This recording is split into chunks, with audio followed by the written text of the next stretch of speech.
And looking into the state legislature now, it's the first time in 4 years that every single seat is up for re-election. And with nearly a dozen lawmakers retiring from the Roundhouse, News 13's Natalie Wattis spoke with outgoing senators on both sides of the aisle. She's live in the Newsplex. Natalie?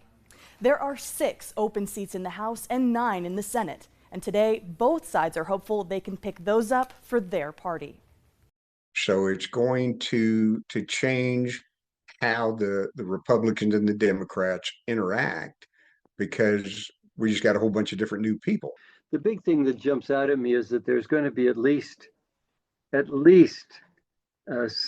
16, 17 brand new senators in a 42 Senate body. There are 42 seats in the Senate and 70 in the House in New Mexico. Currently, Democrats outnumber Republicans, holding nearly 55% of Senate seats and 65% of the House. There are 9 open seats in the Senate and 6 in the House, which both sides hope to pick up for their party. If we don't, then what that does is it allows the majority party to, run any piece of legislation they so choose with very, very little opposition. Albuquerque Democratic Senator Jerry Ortiz-Pino says only a few races are actually in play. There's a couple of races where the Democrat in the primary pulled such a small number of votes that it's hard to believe that they could beat the Republican. And similarly, there's several Republicans running almost in a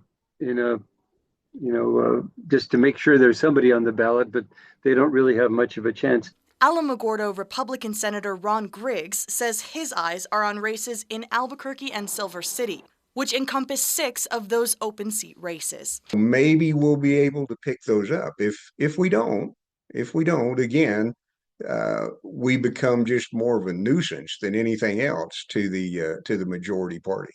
Ortiz-Pino is watching those too, and has his eyes on a newly created district on the west side of Albuquerque and Rio Rancho. And that's, I think, going to be a pretty tight race. At least the numbers of registrations seem to show it to be almost a 50-50 district.